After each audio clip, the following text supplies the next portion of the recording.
Happy Monday afternoon, everybody. Thank you for joining us here at the First Alert Desk on Atlanta News First Plus. Hopefully your week is off to a good start so far. It's beautiful weather outside, taking a live look at Midtown Atlanta. Nice sunny day, a little chilly outside if you ask me, but beautiful nevertheless. This is Catch Up Quick. I am Maria Moreau, here to bring you your top stories and the latest developing headlines in Metro Atlanta. I want to start with this one. We first reported to you on Atlanta News First this morning. If you were with us, we brought you out to DeKalb County, where a shooting took place inside of a Waffle House involving an employee and a customer. Our Don Shipman went down there to find out exactly what took place and what led to the shooting, and apparently police are telling us that this stemmed from an argument over food.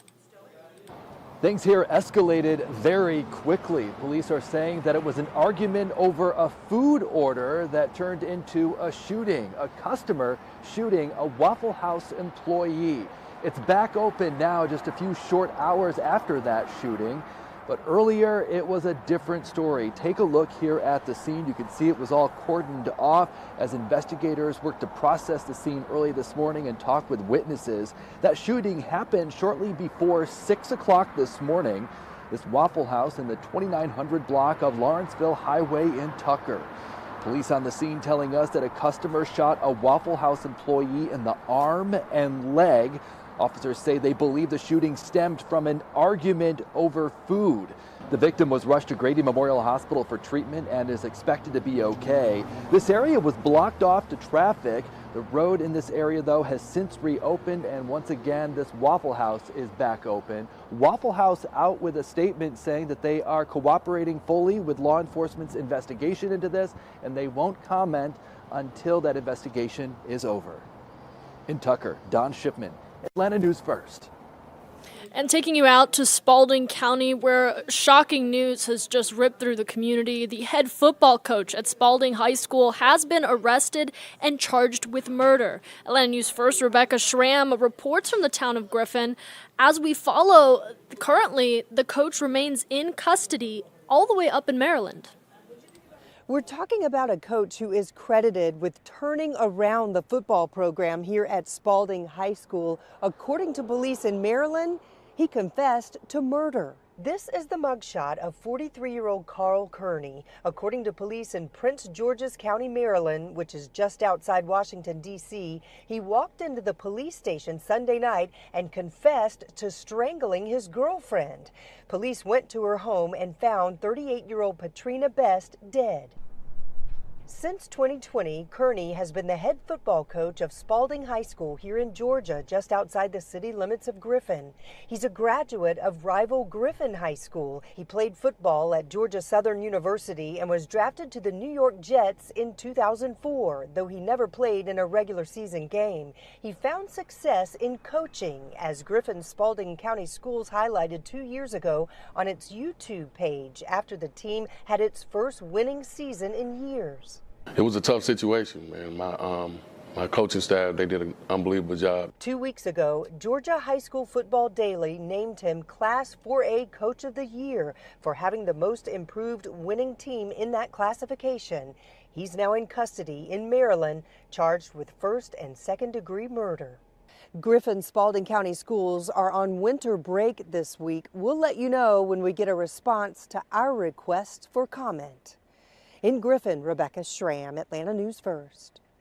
And Atlanta Public Schools holding its annual State of the District event today. It's a roundtable discussion about a number of topics like safety and security across the district. Now, other hot-button topics included district finances, facilities, and instructional programs and initiatives. The meeting took place earlier this morning at the Junior Achievement Chick-fil-A Discovery Center. That's the one at the Georgia World Congress Center. We will, of course, continue to follow this and bring you the latest updates later on this afternoon on Atlanta News First. Make sure you tune in to our newscasts. Those kick off at 3. All right, and talking about one of the longest and most captivating trials in Georgia history, none other than rapper Young Thug, or what's known as the YSL trial, now kicking off with some interesting developments. An attorney representing a YSL trial defendant is now facing gang-related charges of her own. Right now, Nicole Fagan is out on bond. She was representing Tanacrius Mender. This all stems from a deadly shooting all the way back in 2022, where Atlanta police alleged that Fagan called one of the suspects in that shooting. She told him police were coming to arrest him and that he needed to get rid of his phone. Police say Fagan was not representing the suspect at the time and is now charged with participation in criminal street gang activity and solicitation to tamper with evidence. Now, Fagan maintains that she is innocent in all this. Court for the YSL trial not in session today, however, will kick off tomorrow, pick back up from where we left it, I believe, this past Thursday. Now, you can watch it live right here on Atlanta News First Plus. We will have that available to you both on YouTube Live, as well as Roku TV, Apple TV, Amazon Fire TV, as well as our free Atlanta News First app. Make sure that you are joining us tomorrow morning as trial resumes.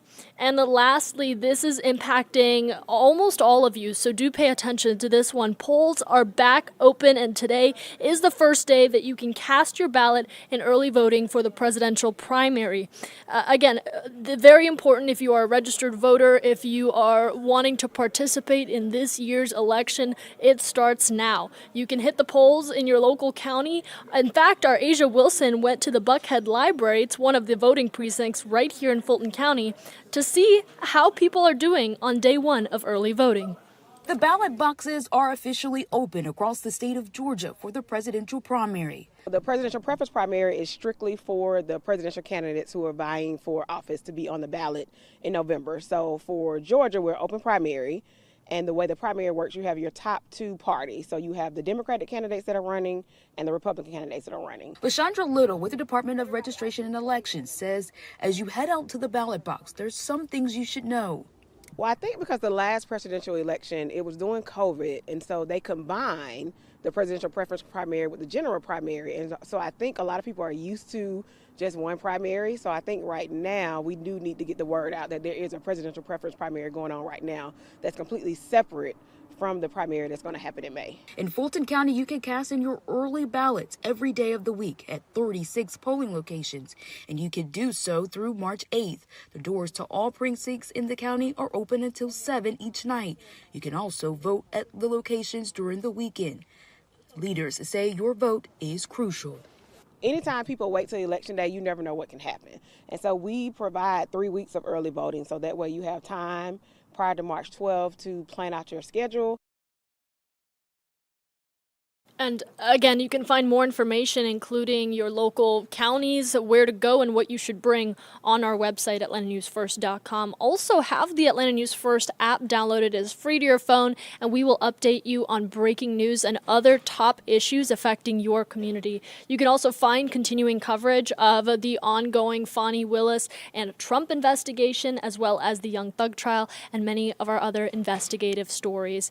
Thank you so much for joining us here at the First Alert Desk on Atlanta News First Plus. We will get you back to your regularly scheduled programming. If you are joining us on YouTube Live, make sure you subscribe so you can catch all of our videos whenever we hop on here and join you with the top stories and breaking news of the day. Have a great one.